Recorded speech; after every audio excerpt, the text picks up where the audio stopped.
Hello and welcome to the first race of the playoffs from Darlington. Kurt Busch had the fastest lap in qualifying. He's up front with Joey Logano. Most of the playoff cars qualified very well. Few didn't make it in the top 20, Johnson, Newman among those. We have a 92 lap race today. Stages are 25 laps and they can make it a little over 70 laps on fuel, 75 or so in the best case scenario. Kurt Busch will lead them down to the green, the only Chevy in the top 5. But he did qualify it up front, so he gets that honor, and maybe some of his Chevy teammates will join him later. Kurt Busch gets the edge coming down into turn 1, about a half a car length on Joey Logano. Logano would try and settle into second, but Harvick's there to pounce. And he gets right there, gets that spot. Kurt Busch continues, and he would clear himself going into turn 3 and start to pull away, making himself a little bit of a lead. Harvick would eventually settle out in second, and the field would work their way towards being single file. Logano, the biggest loser, stuck on that outside going nowhere. Busch has about a half a second lead here, and making progress on building that lead. The fastest car is Joey Logano outside of Kurt Busch, but Logano's stuck in traffic after that poor restart. Cole Custer running well, the rookie. Rookies tend to struggle with Darlington, but Custer's coming out of the gate strong, running 9th early in the race. Good run for him. And up front, Logano finally gets back to second, faster than Kurt Busch, running him down. He might not be able to challenge for that lead, but he's going to be there, and Hendrick Motorsports further back. They're struggling. Bowman leading the charge in 11th, all the way back to Johnson in 17th. Not a single car in the top 10. All 4 of those cars are playoff cars, but they are not running well today. Up front, Logano loses that spot to teammate Blaney, but he is able to hold off Kevin Harvick, doesn't lose another spot, just falls to 3rd.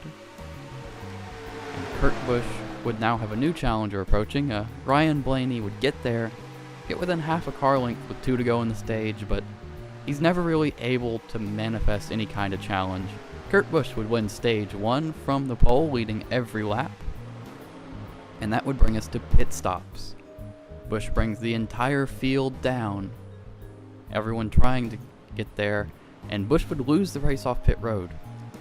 And we'll take this opportunity to look at the points as they run after stage 1. Busch atop the board because he won the stage and was the leader. But Newman struggling, 11 points out. The biggest winner though, Ryan Blaney, you see him there, 28 points above. He started this race outside of the top 12. Coming to the restart here, everyone thinks they might be able to make it on fuel, but it's very close. So that could pop up as an issue. Blaney leads them down, pulls a car length before they get to the line. Strong restart there, no lap traffic to be dealt with here. So it'll be pretty single file, more ordinary restart. Kurt Busch trying to make a run out of turn 2, and Blaney has to check up a little bit, and Busch gets the run with help from Denny Hamlin. And he'll get the pass made down into turn 3. Draws alongside and will hope to clear himself down the straightaway. Ryan Blaney hanging tough on the outside, but when they get to turn 1, it'll probably be game over unless he can get clear. No one is able to hang up on the outside in turn 1, and that's the way it goes. Kurt Busch takes the lead, Logano to second. Hamlin would pass Logano pretty swiftly though, and go up to the lead. Denny Hamlin wastes no time getting to the front. In stage 2, Kurt Busch settles in second, and Kevin Harvick, the fastest car on the racetrack this stage so far, is in 4th, charging up. And here he comes for the lead on Denny Hamlin. He would complete that pass in 1 corner coming out of 4. Kevin Harvick is the new leader, and Hamlin would be able to close that gap back up, but not able to challenge for the stage win. Kevin Harvick takes stage 2. No one would come to the pits here. Everyone's going to try and make it on fuel to the end. Close, but everyone thinks they can make it. You got the points, pretty similar to stage 2, although Kurt Busch has fallen to 5th, 31 points above the cut line, which is quite a lot better than he came into this race. Ryan Newman still struggling outside the top 20. Kevin Harvick would lead them down one lap car, the 43, who got caught a lap down because he had to make an unscheduled pit stop. And the 4 would get the jump, a car length into turn 1 over Denny Hamlin, Ryan Blaney in 3rd, Martin Truex Jr. in 4th. They would be stuck racing Bubba Wallace, who's trying to hold on to any chance of getting the lead lap back. But Hamlin would eventually get by. Harvick trying to hold him off, and he successfully does it here, trying to hang tough. Hamlin would keep challenging over and over again, and finally, a few laps later, one of those challenges would work.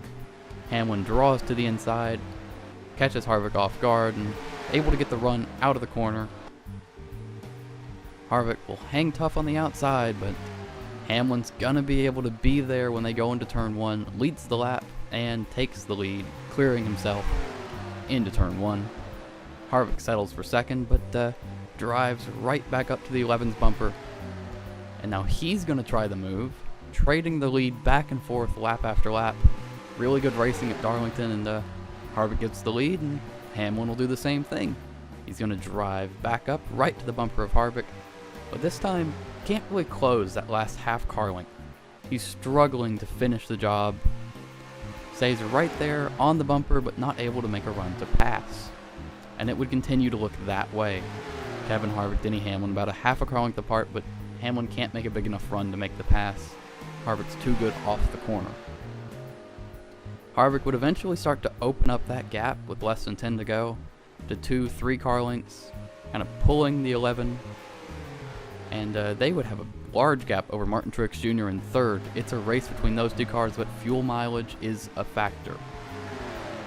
Harvick's lower on fuel than Hamlin, being the leader, and the first car to have fuel trouble will be Ryan Newman with 7 laps to go.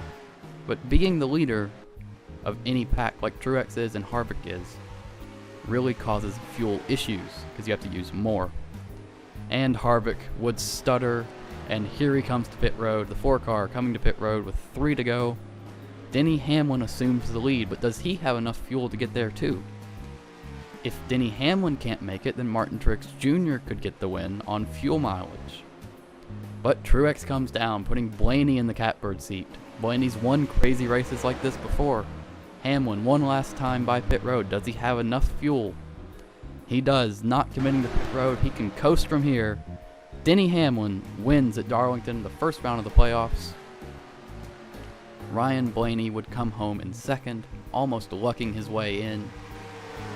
Hamlin actually lost some time that last lap, like he might have been stuttering, but it's good enough to advance him to the round of 12 with his 6th win of the season.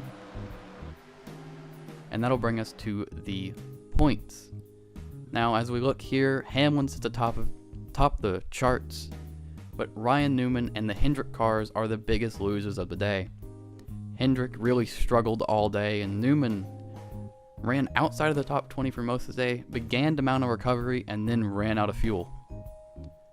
So that is the order leaving Darlington and heading into next week. I hope you enjoyed the video. If you did, leave a like, comment, subscribe, and I'll see you all next week. Thanks for watching.